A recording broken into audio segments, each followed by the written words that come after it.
Предупреждение, опубликованное в соцсетях, раскрыло политику китайского режима по угнетению и преследованию уйгуров. Ширин – интернет-феномен уйгурского происхождения, живущий в китайской провинции Гуандун, имеющий более 600 тысяч подписчиков китайской социальной сети Douyin, китайская версия TikTok, рассказал о давлении, несправедливости и дискриминации в отношении уйгуров, сняв короткое видео, несмотря на угрозы и шантаж со стороны Китая. В своем выступлении Ширин предупредил народ, что уйгуры должны проснуться сейчас, не игнорировать преследование и смело выйти на улицу, иначе китайский режим намерен постепенно уничтожить всю нацию, подчеркнув, что это лишь вопрос времени.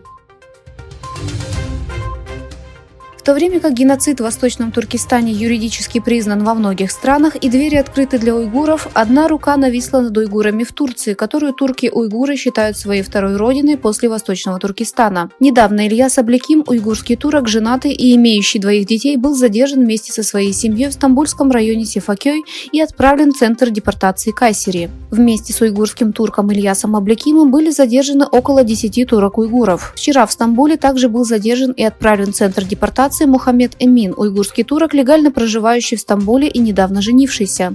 Мухаммеду Эмину грозят пытки и казнь, если он будет экстрадирован в Китай.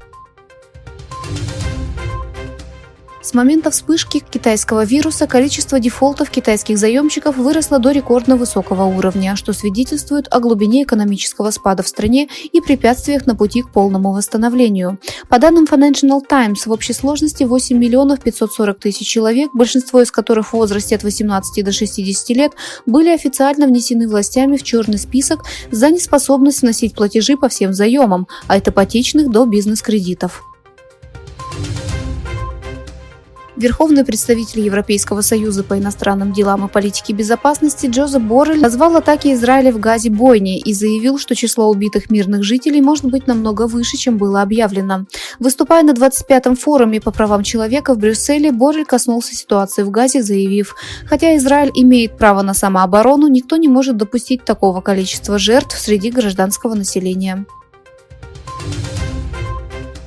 Кредитное рейтинговое агентство Moody's понизило прогноз по рейтингу Китая со стабильного на негативный. Moody's подтвердила кредитный рейтинг Китая на уровне А1 и понизила прогноз по рейтингу со стабильного на негативный. Прогноз по рейтингу был пересмотрен в связи с растущими доказательствами финансовой поддержки некоторых финансово-проблемных регионов и местных органов власти, создающих риски ухудшения финансовой, экономической и институциональной мощи Китая. Китайские военные заявили, что военный корабль США незаконно вошел в воды Южно-Китайского моря. ВМС США сообщили, что корабль выполнял рутинные операции в соответствии с международным правом. Отметив, что за американским кораблем следят, представитель китайского военного ведомства заявил, что китайские войска всегда находятся в состоянии повышенной боевой готовности, чтобы решительно защищать национальный суверенитет.